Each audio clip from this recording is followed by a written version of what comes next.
Don't forget to subscribe to my channel and click the bell. Yo, be a father. If not, why bother, son? A boy can make them, but a man can raise one. Be a father to your child. Be a father to your child. MCs, you call me Sire. I won't stop rocking until I retire. Bye-bye. You have... Yeah, you're good. Say bye. Goodbye! Later. Goodbye. guys. See you later. Okay, what happened? All right, close the door for me, would you? What happened? We're starting to record. Close that door. Funny. With you out of it. He killed that, and then the real child on the podcast dropped his phone. Oh, Like man. that? No, that was me dropping the mic. Yeah, exactly. Our Dominican baby over here. Cómete un huevo. You guys good? Hold on. Sorry, guys. Technical difficulties. You straight, dog? Hey, now. Now I only see you on that other little window. That's All right. weird. So, I don't So I know. keep switching. I'm recording. We're recording. You know what we forgot to do? Talk to Boris about the intro. Oh, yeah. Well, We suck. oh, well. What's going on, everyone? As we're recording. on? We ready to rock? Yeah. We're already rocking. Yes, sir. All right. Yeah, let's do it. Hey, So I really sound like trash? no, you're. Yeah. I mean, yeah, but we'll be all right. We'll make it work. Heather's nice. I'm not. We'll be all right. Yo, E, you gotta stop being such a hater, bro. For that, I would have sent the Mike's freaking snail mail to you, buddy. Yo, I'm gonna upgrade my whole situation by the next time we record. You're gonna Oh, see. God. I thought you're the My tech. traveling is not. I thought my you're the traveling tech ain't guy, gonna man. Bother anything. Yeah, that's the irony. He's like Charles, man. They work in the industry but know nothing about it. All right, you're a little hot actually. Am I? Yeah. Yeah, cool down, bro. You too much. All Maybe right. I just sound good now because All you're right. hearing me in stereo. Yeah, exactly. All right. So, you know what? We're actually on episode 3, right? So, That's right. episode 3, fatherhoods. I needed to clarify something. I was thinking about the last episode and the whole potty training stuff. And Had it wrong? I had it pretty much right. The one thing that I needed to clarify was that I said that we started like around 5 or 6 years old, and then we're talking about the standing up action. So, baby can't stand up at 5 or 6 months old, right? Right. So yeah, I mean, when he was able to stand up on his own, we introduced that, but we had him sitting down prior to that. So just clarification on that. I think you mentioned that. Okay, well, I don't remember. But the potty training started at 5 or 6 months. Yeah, exactly. Yeah. Okay. And that still holds. That's still real deal how it went down. Yeah. And that's Manny live from Afghanistan. Yo, Right. Shamalakalaya. No disrespect to any Afghanis.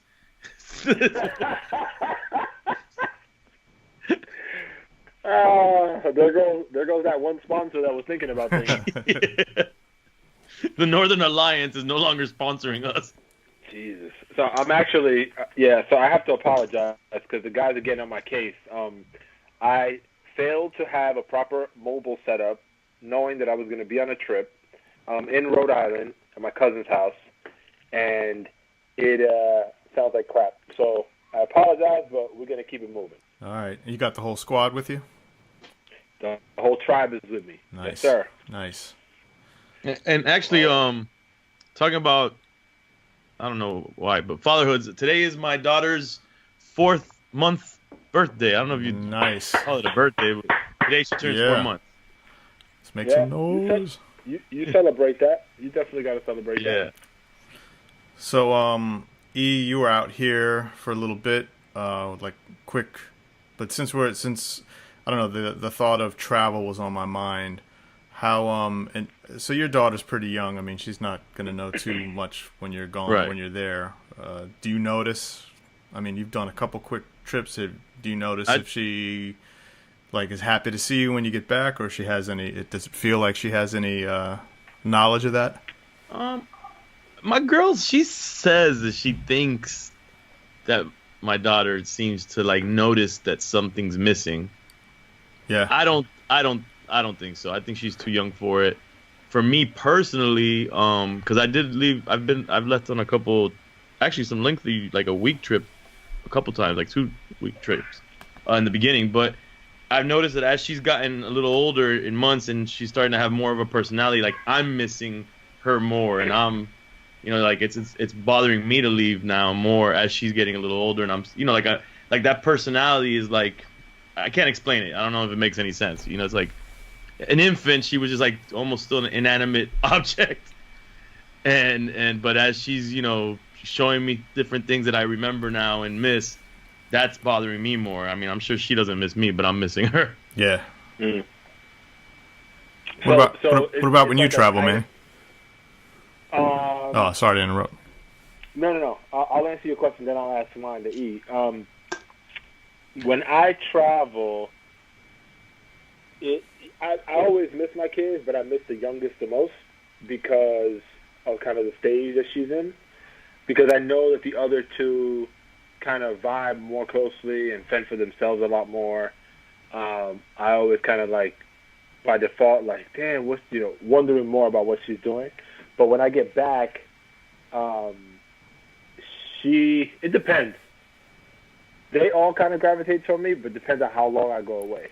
So, like, I was in Israel once, and I was out there for a week, and all of them, like, every time I FaceTime or whatever, they would actually pay attention to me. But if I go away for, like, 2 days or whatever, they're like, hi, Dad, bye, Dad. And it's, like, no big deal when I get back.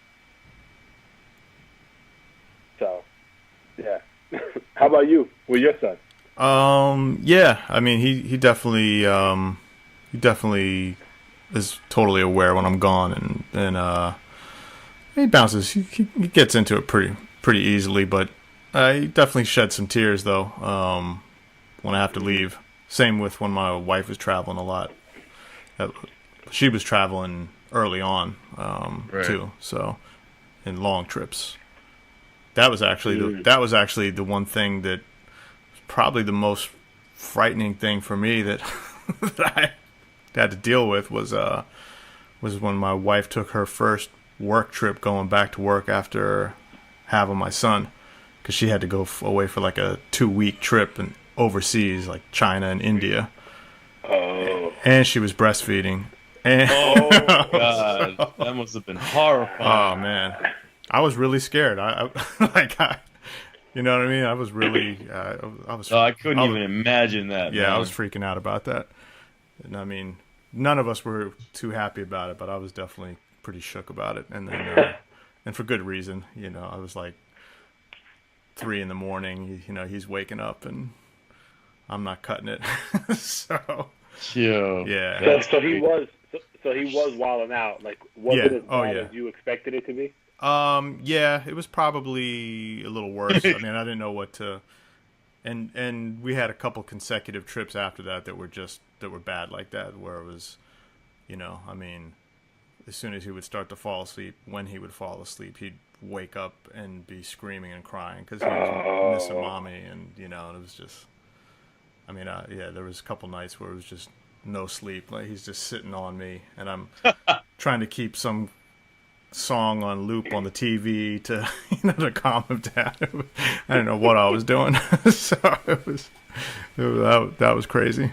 But he's been cool. I mean, I try to keep my trips down to a minimum, at least with the length. I mean, I think the longest I've done was 10 days, and that was too long for me and for him. Yeah, I couldn't even imagine that right now. No, I wouldn't do that. I wouldn't do that again. So I try to keep him to like 4-5 days max.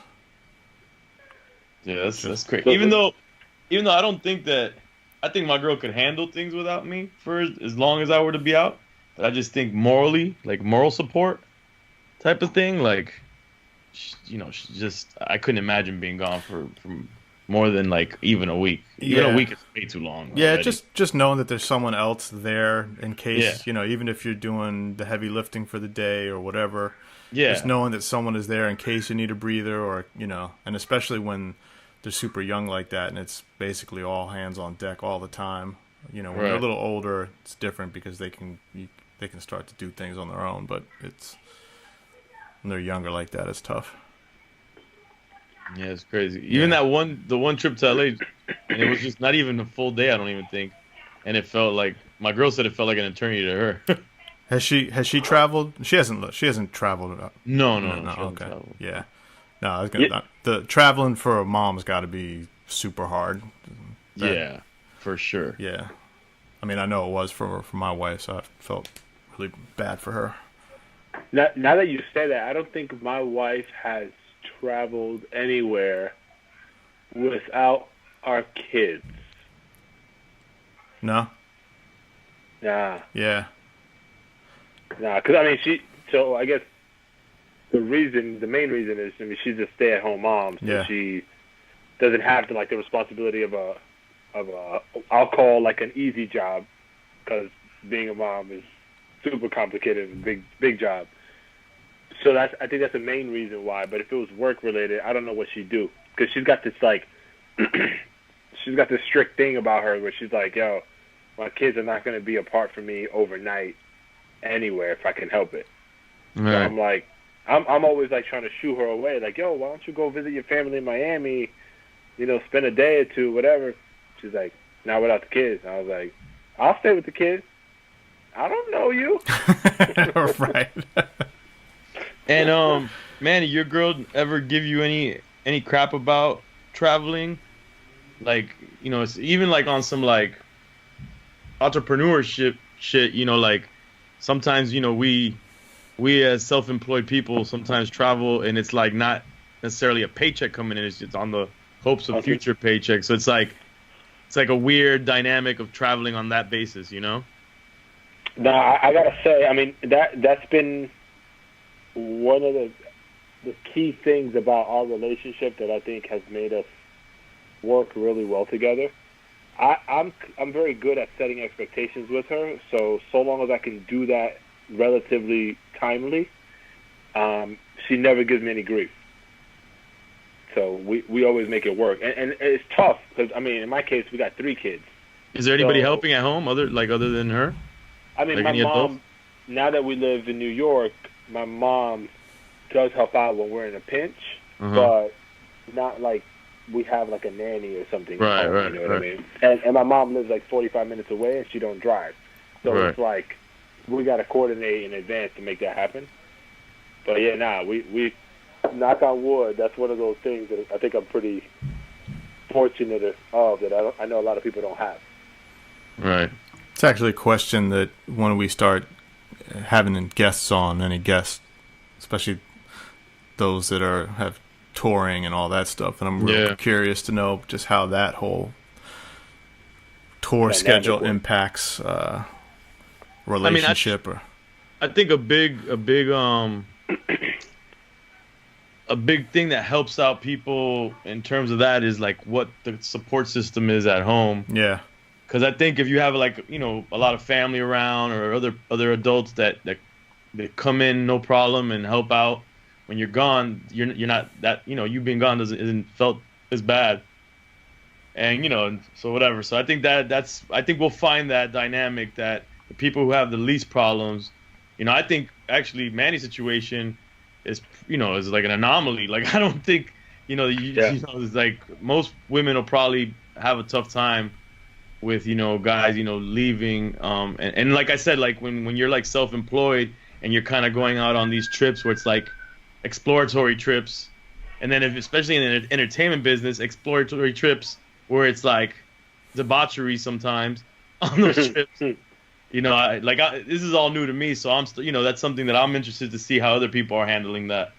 Well, for me, I totally changed up my way of like any kind of travel or drinking or partying. Like for me, if I know like instead of staying out late or any of that kind of stuff, or if I'm hanging with people and they're saying I'm gonna pull an all-nighter and then get on the air, go on a flight, I'm saying nah, I'm not joining you on that, because I want to be I want to be good because once I get home, my son wants to hang out, and I don't want to be tired and feeling any kind of hungover or anything like that. So I totally learned and switched that whole situation.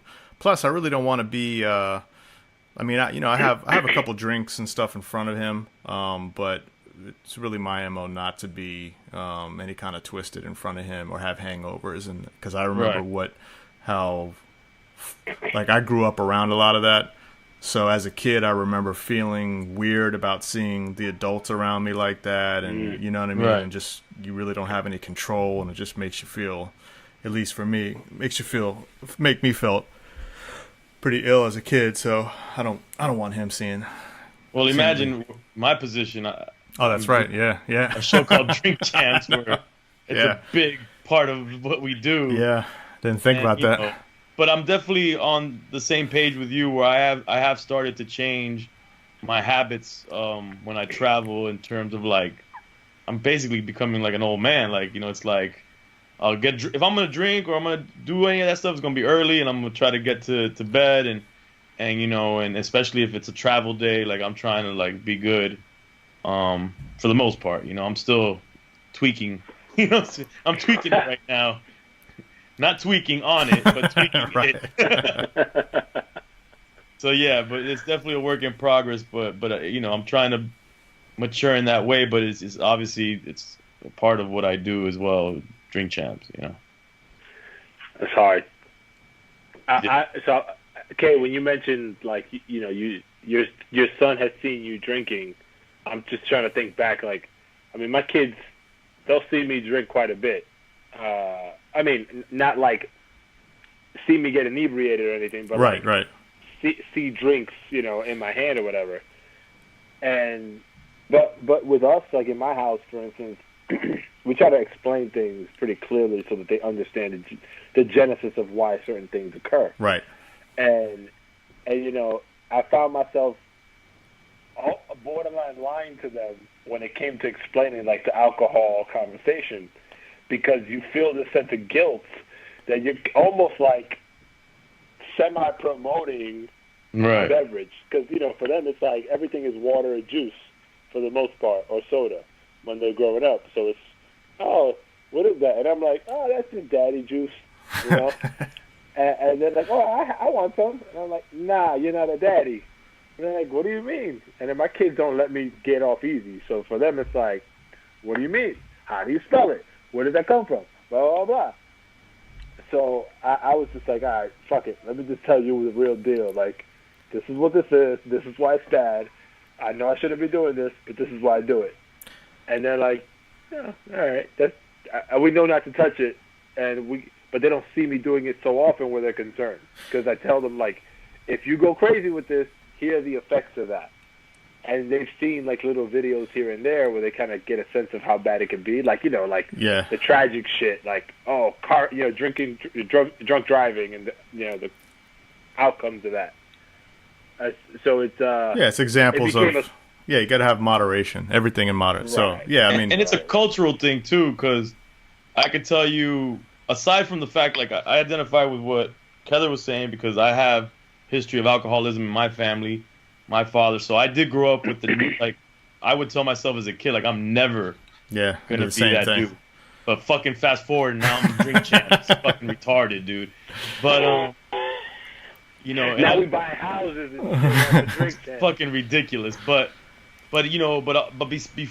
before or besides the real scenario that there was alcoholism in the family, culturally though, I remember alcohol being prevalent in parties or whatever, and Latin people, even I don't know, Manny, for you, but sidra, which is not alcoholic, but it's it emulated champagne or whatever, and they would give that to all the kids, and the kids would be acting like they're we thought we're drinking liquor, or maybe it has a little percentage of alcohol, I don't know, but and I would even see older people even give a sip of beer to a kid, oh, you can try it, I don't know, it's just culturally there's different approaches I've noticed from culture to culture of how they expose kids to liquor. And it might be like the other conversation we had in one of the previous episodes about cursing around kids, or right. there might be an element of like if you expose it to them kind of like blatantly and like just let them know like this is some adult stuff, but I'm not gonna like hide it from you. Sometimes those kids come out better, like where they kind of respect the alcohol, and there was no need to like, oh, now that I'm I can go out and I'm 16 and I can go and get beers or whatever and drink behind my parents' back. Sometimes I think that affects certain outcomes. I think for the alcohol for us, we just we kind of equated it. We made the comparison to sugar for him. Just these are adult drinks. You can't have these, but the reason that we only have a little bit is because you don't want to have too much because too much can be bad for you. Just like so it's like the way you have sugar, we let you have a little bit, but you get crazy when you have too much, or it's bad for your teeth. That whole thing. So just being able to compare it to something that he's dealing with made him understand. That makes total sense. Yeah. I mean, he definitely knew at one point when he finally realized. I mean, he was going around. We go into a restaurant and everywhere. And he's like, "Can my dad have some scotch? Can you get him some scotch?"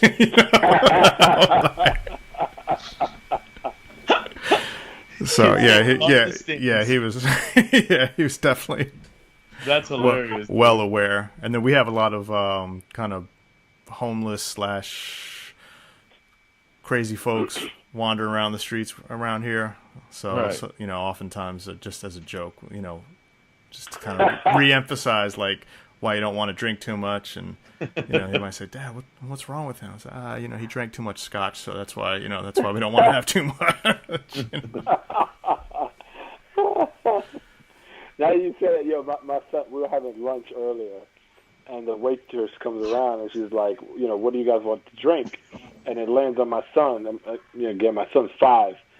So he looks at her, he looks at me, he looks at her again, he goes, "I'll have a beer." Nice. And I'm like, I'm going to snuff you, little boy. Stop playing games. And then he's like, "Nah, I'm just kidding. I'll have apple juice." Nah, I'm just playing. Give me a 40 of apple. He does. My son does like to do cheers, and when we're all at like dinner or lunch or whatever, he's got a Spanish saying that he likes to. What is it? Para arriba, para abajo, para centro, para adentro. No, para adentro, para centro. And then say Fidel es un carajo or something. Fidel pan carajo. That's what we Cubans say. Para arriba, para abajo, que vaya Fidel pan carajo.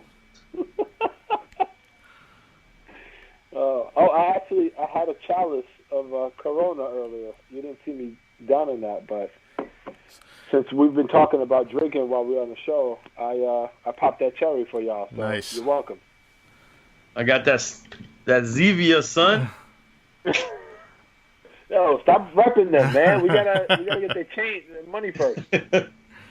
So not to be a downer, but so actually my son learned that he learned that cheers from his abuelita, and so she passed away last weekend or two weeks ago. But I'm wondering if Manny, you specifically, if you've had to deal with any passings in the family and how you might have explained death to your kids. Yeah. So my father, my wife's biological dad passed away in March of this year. He wasn't really close with her or with us generally. But my kids, once that happened, we kind of took the reins and tried to, sort through all the stuff regarding, the burial and all that stuff. We were involved pretty heavily in that process. And there were some other folks that were helping us. But,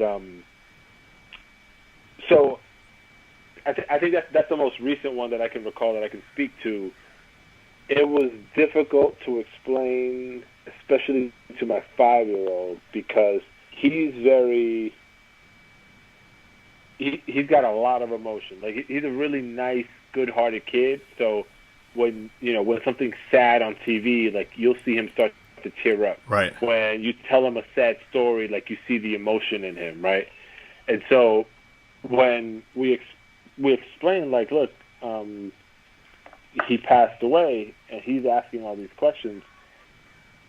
It was difficult how to say it clearly so that he could understand without, because you're trying to safeguard the conversation a little bit. Yeah. Right? You don't want to be too what's the term?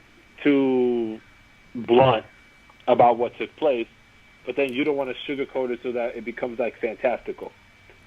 So for us, it was like we almost had to throw it almost all the way over to like, yo, he died, versus like, oh, he went to heaven and this is what this means and all that stuff. So when we finally got it out and explained like what we had, why we were leaving him at grandma's so many days in a row, it kind of clicked for him, and he's like, so we're not going to see him anymore. And we were like, no. And he was like, again, he didn't know him very well, so he was like, that's sad. How's mommy doing? And he was really more concerned about her. That's interesting. It was a little difficult, but it worked out as far as him understanding, but not reacting the way we would think he would react. Right. But I don't know if it's somebody closer that he's been associating with more often. I don't think it would go down that way, and we would have a much tougher time explaining it. What about you, Kay? How'd you handle that? It was, well, so she had been sick for a while, so he was already aware that, that she wasn't doing well. And we, explained about how her body was not working that great. And, so he kind of saw the transformation and of what was going down. When he was younger, we actually had 2 cats and both of them passed away. So that was like our first, and, he was aware and there for that. So he was, kind of aware of death that I guess earlier on. And, right. And so for us, the way that we just kind of described death was more so, the body after a certain point, the body doesn't work anymore. But your spirit lives forever, and just go to the spirit world and you can interpret that however you want. We don't really know right. what it looks like or, that kind of thing. So he seemed to grasp that concept pretty well of just, the body not working, but the spirit is still alive somehow. So when I had to tell him about his Ita, of course he was sad. But what was interesting is that, he looked at me and said, so she went to the spirit world, right? And I said, yeah. He goes, oh, well, that's really nice that Ita now gets to hang out with Chiva and Bitso. So they all get to hang out together. Yeah, the cats. So that's awesome. You know what I mean? So he was able to find a happiness about it. Yeah, and he made sense of it for himself. Yeah. Right. But I wasn't sure how all that was gonna go down. You know that movie Coco, the Disney movie? Yeah, I haven't seen it. He saw it. So that movie came up in our conversation. My son kind of referenced it, and I was like, "Oh shit!" I didn't realize that was out there already, and he kind of used that as how how to because things. It talks about the Dia de los Muertos in that movie, right? Right. And so so that movie did a bunch for him. Like he cried because he saw the whole death part of it. Right. But he kind of smoothed them out, which is how Disney gets down, and that kind of goes on. Yeah. I think it's going to be a little. We're going to go back east in a couple weeks for the. We're doing like a celebration of life kind of party as opposed to something that's a little more low key. So try to make it a happier experience, but it's still going to be tough when everyone's around and start talking, and so I think it'll be, I think he'll have that'll be a little harder for him to digest, and especially when he starts seeing people getting sad, that'll probably make him a little sadder. But R.I.P. Ita. Straight up. Yeah, man. Yeah. Condolences, man. All good. How's your wife doing, man? Is she Yeah, she's doing good. I mean, she's obviously has her moments, and she's just handling it the way that she feels she needs to handle, and trying to keep busy. And again, she was, her mom was sick for a while, so there was it's not like it was a big surprise, but it's still got to be. I mean, I haven't had to deal with that myself. I mean, she was like a mom to me, so I mean, obviously it's sad. Right. But I haven't gone through that experience. I'm not really. I'm assuming everyone just handles it different, and I don't know. Yeah, bro, that's the motherfucker, man. Yeah, but it's the cycle of life. Yeah. The cycle of life. We die and these podcasts last forever. This is true. Ain't that a motherfucker? This is true. Those ads last forever too. So. My Drink Champs debauchery last.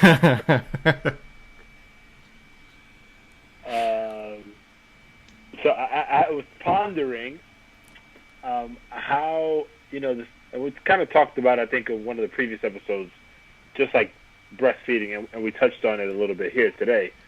So you know how it's very out in the open now, like breastfeeding. Yeah. It's like a move. So I'm curious in your cases how that manifested. Like, was it? Well, E, you're kind of going through it now, so yours is kind of the more recent one. Mm-hmm. Did you guys, and E, we'll start with you. Like, did you or are you guys? Is your lady breastfeeding out in public, like showing boob everywhere? No. Is she more conservative? Like, how does that work? Yeah. I would say we're more conservative in the sense that I'm not really like. I know the movement is like, go all out and do it wherever, and I get it, to each their own. But I'm a little weirded out by that. And my girl's just not really with that. But like, it depends on the circumstance. If the baby's wilding out and something, she just find like maybe a corner somewhere, and then she has this thing that she drapes over herself, and she'll breastfeed, no problem. But if she can go into the car or go into the bathroom or somewhere, she'll go into a place for more privacy. But there has been times where we've been in a semi-public place, but she just finds like a little private corner and then has that thing that kind of covers her up. The front cape.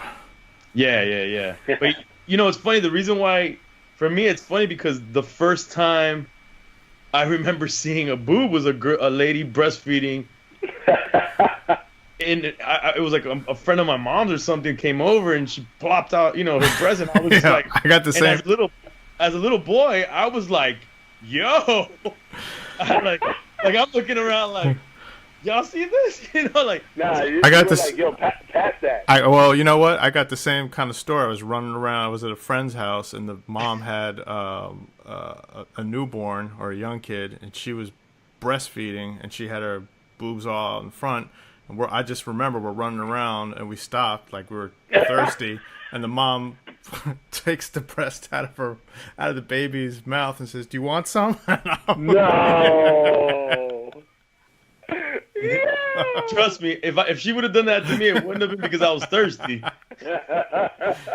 I'm telling you, that's the first time that I think I remember like experiencing like some kind of like sexual thought or intention as a little boy. That's what I'm trying to say. Like, people can say whatever they want. Of course it's natural. I get all of that stuff, but I do remember that I was like, yo, like. And I must have been like 6 years old, 5 or 6 or something. Wow. Yeah, that's gangster. Hold on, wait, time out. So was it dual boob or like a single boob in your cases that you guys saw? I mean, I can't remember that specific. I just remember that in my mind, it was a nice boob. Like, I don't really remember. I was freaked out by the offer. So no, the offer for you is weird. I'm just saying, for me, it was like the first time that I looked at a boob in the way it was like, yo, I think I like those things. And then I was also like confused, like, yo, what is she? She just cool. Like, yo, I can okay. I'm gonna act like I'm just a little kid. Just I don't see anything, but I see everything. Yeah, nah, cause I ran through. I was looking through Instagram, like looking for stuff around fatherhood, just to see kind of what's out there, and I see this picture of a lady who I guess was breastfeeding. So she's got her boob out, and then a kid's biting her nipple and tugging it. And that's what that's where the picture, like, that was the picture that was captured. That's what came out under fatherhood? Yes. That's one problem. Makes sense. Secondly, and the lady's not even, like, wincing or nothing. Like, that looked like it hurts. And she's there like a G, like, yeah. And I was like, yo, but people just whipping out their boobs everywhere. I'm like, yo, it's very. I feel uncomfortable. Yeah, I mean, look. But in your case, though, in your case, like, I don't. That to me is fine because it's got the way your lady. Oh yeah, no, I'm totally comfortable. Something covering her. That's how I see most women doing it. I mean, at least where out where I've been, it seems that most people are, they have some kind of cover. I mean, they'll do it out in public, but with a cover. You know what I mean? Yeah, nah, but there's definitely a movement where like, and I get it. Like, look, man, women can do whatever women want to do as their bodies, but there's definitely a movement where they're just like, yo, this is, I don't know, just plop it out, like just let it loose. So, and whatever. That's all. I don't think it should be like. It shouldn't be a movement telling every family what they should be doing and how they should be doing it. I think each individual family should find their comfort zone of how they do things, and then even more so, the mother who's doing it, it's really on her on what she's comfortable with. Yeah. So. Yeah, but if they can, my encouragement would be for babies to get breastfed as long, if they can, if the mom's capable. Sure. Yeah. No. Yeah, I'm totally pro breastfeeding. It's the best kind of feeding. Yeah, that's so weird that I guess if you look back, if you do research on it, I think we're one of the main countries with proponent towards not breastfeeding and enabling these companies to for us to spend money for something that's free and the most healthy for a child.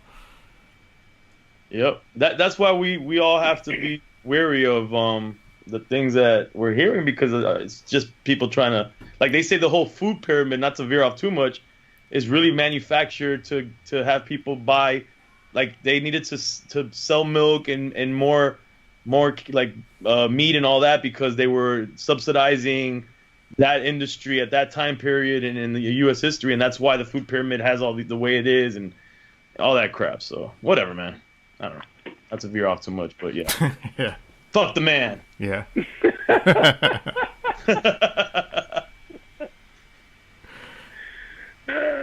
Is your wife breastfeeding, Manny? Your youngest is 2, right? She's 2. Yeah. Yeah. My wife has the same. Well, she breastfed for not too much, like maybe 6 months was the most she was able to breastfeed in any of our kids' times. But she's staunchly opposed to breastfeeding after like 18 months. She's like, yo, there's no reason why they should be hanging on my tit after a year and a half. And I'm like, I don't care, whatever's good for you. Yeah, we're considering stopping at 6 months, the longest a year. My wife, he went till almost 4. Wow. Yeah. Oh yeah. Wow. But you mixed it up too, right? Yeah, he was eating solid food and all that stuff, but for him, she stopped. Like that's when she stopped. Like he got disinterested after a while, but it was around the same time that her body just stopped producing the milk. We'll see on my end, because I have a feeling, because I think the attachment part of it is a big deal, and even though my girl says that maybe after 6, definitely at a year. I'm we'll see what really happens, because I just feel like if she doesn't do it, she's gonna feel like she's missing something or some kind of connection that she's used to with our daughter. Yeah, it's all about it's all about the mom, and it's all about the baby. Yeah. Everyone's different with it, so. Yeah. But there's no denying, like, the nutritional value is up there.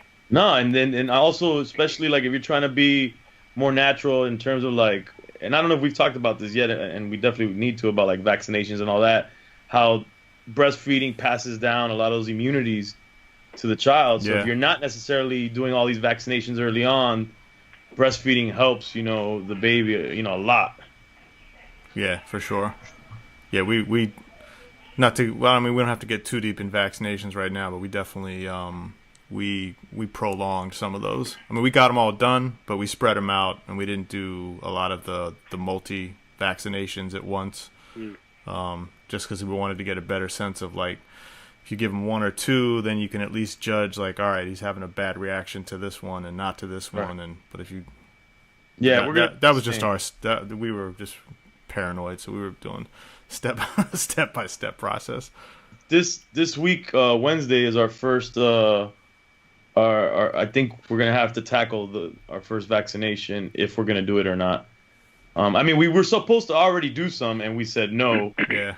But the doctor wasn't pressing it. I think this visit now, he's gonna press it. Like, you need to make a decision on what you want. I mean, we wouldn't. I mean, we had to go through a whole list of doctors and meet with doctors because we were told them like how we wanted to do our vaccinations, that we weren't going to follow the schedule, and there was a whole handful of doctors that just wouldn't see us. They're like, nah, you either got to follow the schedule. Ours is cool. Ours is pretty. He's down. Like, he's pro vaccinations, but he's not.